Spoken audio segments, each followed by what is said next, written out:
ప్రపంచంలో ఎక్కడో ఒక చోట వింత వింత రోగాలు వెలుగు చూస్తూనే ఉంటాయి. ఎయిడ్స్, కరోనా, జికా ఇలా ఎన్నో వైరస్లు మానవాళిని చుట్టుముడుతున్నాయి. తాజాగా ఆఫ్రికాలోని ఉగాండాలో వింత వ్యాధి ప్రబలింది.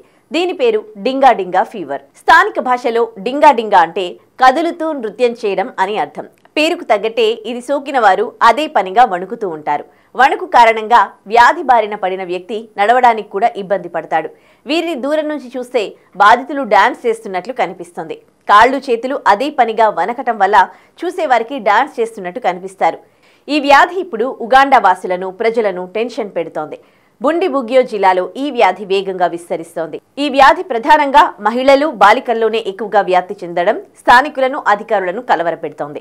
ఇప్పటివరకు 400 మందికి పైగా వ్యాధి బారిన పడినట్టు సమాచారం. అయితే వ్యాధి కారణంగా ఇప్పటివరకు ఎటువంటి మరణాలు సంభవించలేదు. ఈ వ్యాధి వేగంగా వ్యాప్తి చెందుతోందని ఆరోగ్య శాఖ అధికారులు చెబుతున్నారు. ఇదే సమయంలో వ్యాధి కారణాలను తెలుసుకుంటున్నారు. ఇక 2023 ప్రారంభంలో మొదటిసారిగా ఈ వ్యాధిని గుర్తించారని ఆరోగ్య శాఖ అధికారులు చెబుతున్నారు. ఈ వ్యాధి గురించి ఇంకా చాలా వివరాలు తెలిసి రాలేదు. దీంతో డింగా డింగాపై పరిశోధనలు కొనసాగుతున్నాయి.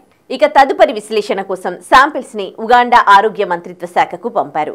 మరోవైపు ఈ వ్యాధి వ్యాప్తిని 1518లో ఫ్రాన్స్ లోని స్ట్రాస్బర్గ్ లో డాన్సింగ్ ప్లేగు వ్యాధితో పోలుస్తున్నారు. అప్పుడు ఫ్రాన్స్ లో ఈ వ్యాధి ప్రబలిన సమయంలో కూడా బాధితులు అనియంత్రితంగా రోజుల తరబడి ఉన్నారని తెలిపారు. అలాగే ఇది మరణాలకు కూడా దారితీసినట్టు చెప్పుకొచ్చారు.